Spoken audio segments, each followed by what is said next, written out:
जबिल्ला बिन एहम के साथ हज़रत खालिद बिन वलीद की लड़ाई थी और रूमियों का लश्कर बहुत बड़ा था और हज़रत खालिद बिन वलीद के पास थोड़े लोग थे।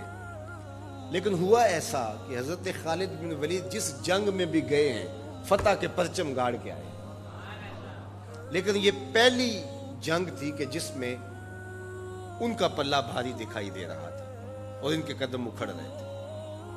हज़रत राफे ताई रज़ी अल्लाह ताला अन्हो ने कहा, लगता है आज कज़ा आ गई, आज नहीं हम बच सकते, हालात जो हैं।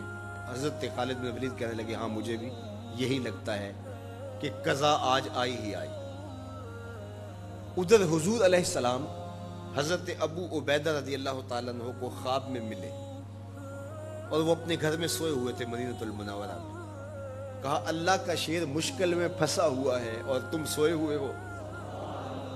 हज़रत अबू उबैदा रज़ी अल्लाह ताला अन्हो रात को ही उठे, बेदार हुए और ऐलान करवा दिया। शहर में ऐलान होने लगा, मदीनतुल मुनव्वरा में, जल्दी तैयार हो जाओ, हज़रत खालिद बिन वलीद की मदद को पहुंचना है। उन्हें कितना यकीन था कि हुजूर ख्वाब में आए हैं तो हुजूर ही आए हैं, कोई वहम नहीं समझा। जल्दी जल्दी ऐलान करवा दिए, मुजाहिद जमा होने लगे और देखते देखते लश्कर तैयार हो गया। तो इन्होंने महसूस किया कि लश्कर से हट के कोई सवार चल रहा है, तो इन्हें कोई शक गुजरा कि कोई जासूस न हो। जरा मजीद उसकी जुस्तजू की तो वो नकाब पोश भी था, तो शक और ज्यादा बढ़ गया। तो हजरत अबू उबैदा ने कहा कि उन्हें गिरफ्तार करके लाओ,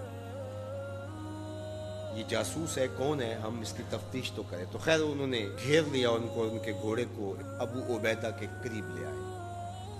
हजरत अबू उबैदा ने कहा, तुम कौन हो?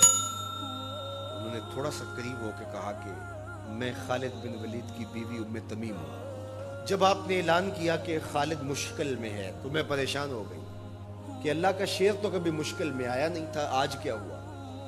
तो मैंने गौर से देखा कि वो अपनी टोपी घर भूल गए थे, जिस टोपी के अंदर हुजूर के मुँह मुबारक सिए हुए हैं, और वो जब भी जंग किया करते थे तो वो टोपी अपने सर पे पहन के किया करते थे, अल्लाह फतह अता करता। तो मैं उनको टोपी देने जा रही हूँ। अल्लाह अकबर। जब ये लोग वहां पहुंचे तो सवारों का एक काफिला आगे बढ़ के खालिद बिन वलीद के साथ दुश्मन पर हमला आवर हो गया। एक नकाब पोश सवार आगे बढ़ता है और हाथ में तलवार है और दुश्मन पीछे हटता चला जाता है। तो खालिद बिन वलीद को रश्क आया उसकी बहादुरी पे और खुश भी हुए और हालते जंग में अपने घोड़े को एड़ लगा करके उस सवार के करीब हुए और कहा, नकाब पोश जवान, तुम कौन हो, इतनी बहादुरी से लड़ रहे हो? तो उसने हल्का सा नकाब उलट के कहा, पहचानो, तुम्हारी बीवी उम्मे तमीम हो और तुम्हें वो टोपी देने आई हूं जिसके अंदर हुजूर के बाल सिए हुए। तो हज़रत खालिद बिन वलीद को उन्होंने टोपी अता की और उन्हें सर पे रखी। अल्लाह ने उसी दिन मुसलमानों को फतह अता कर।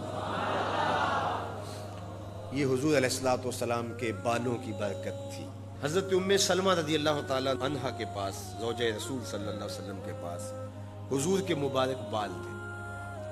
हज़रत उस्मान बिन अब्दुल्ला रज़ी अल्लाह ताला अन्हु कहते हैं कि मदीने में अगर किसी को नज़र लग जाती या कोई बीमार पड़ जाता तो वो उम्मे सलमा सलामुल्लाह अलैहा के पास आ जाते, तो वो फिर डबिया से बाल निकालती और पानी के गिलास में उन बालों को जुम्बश देती और उन बालों की बरकत से वो पानी जब बीमार पीता अल्लाह उसको शिफा अता करता। ये हुजूर के मुबारक बालों की बरकत है। अल्लाह अकबर। और एक दिन हुजूर गुस्ल करके आए और स्याह रंग के मुबारक बालों, अल्लाह अकबर, का हुस्न और नुमाया हुआ। तो हुजूर ने ऐसे हाथ डाल करके एक बाल अलग किया और साथ इरशाद फरमाया, मन अज़ा शारतम मिन शारी फल जन्नतो अलैहि हरामुन। सुन लो, जिसने मेरे बालों में से एक बाल को भी अजियत दी उस पर अल्लाह की जन्नत हराम है। हम तो हुजूर के गुलाम हैं, हुजूर के नौकर हैं, हुजूर तो हुजूर रहे, हुजूर के बालों की तौहीन भी गवारा नहीं है।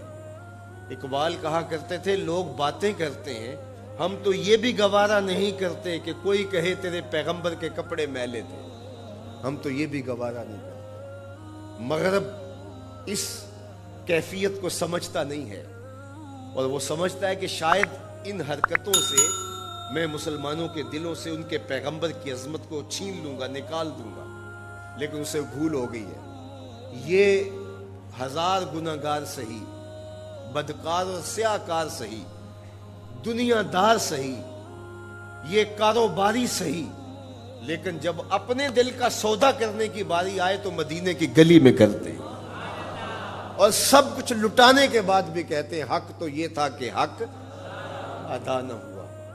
ہماری جانیں، ہمارے ماں باپ، ہماری نسلیں، ہماری زندگی کا ایک ایک گوشہ حضور کے نام پہ قربان۔ حضور کے نام کا جھنڈا کبھی نیچا نہیں ہو سکتا، ان کے نام کا جھنڈا ہمیشہ اونچا رہے گا۔ چاند کی طرف منہ کر کے تھوکنے سے اس کی نوری کرنوں کو میلا نہیں کیا جا سکتا، تھوکنے والے کا تھوکا اس کے اپنے منہ پہ آ گرے گا۔ تبت یدا ابی لہب و تب کا تازیانہ آج بھی دشمنان رسول اور شاتمان رسول پہ برس رہا ہے، اور میرے نبی کا نام کل بھی اونچا تھا، میرے نبی کا نام آج بھی اونچا ہے، رہے گا یوں ہی ان کا چرچا رہے گا، پڑے خاک ہو جائیں جل جانے والے۔ ہمیں غور کرنا ہوگا کہ آج ہمارے اوپر یہ جو آزمائشیں اور یہ ابتلائیں ہیں اور یہ امتحانات سے ہمیں گزرنا پڑتا ہے، اس سے دردناک امتحان امت کے لیے کیا ہو سکتا ہے؟ تو کیا اب بھی ہم فرقوں میں بٹے رہیں گے؟ اب بھی ہم ایک دوسرے کے گریبان نوچتے رہیں گے؟ آج بھی ہم جو ہے وہ غفلت کی زندگی گزاریں گے، یا اپنی زندگی کی ایک ایک سانس حضور کے قدموں میں رکھ دیں گے؟ تو محبت کا تقاضا یہ ہے کہ اپنی ایک ایک سانس حضور کے نام پہ قربان کریں۔ ہم جئیں گے تو حضور کے لیے، مریں گے تو، اور آخری سانس تک حضور کے وفادار رہیں گے۔ اور یہ ہماری زبان سے نہیں، ہمارے قلب سے، ہماری روحوں سے ہمارا عہد ہے، ہمارا ارادہ ہے۔ حضور ہمارے ماں باپ آپ پہ قربان، ہماری نسلیں آپ پہ قربان۔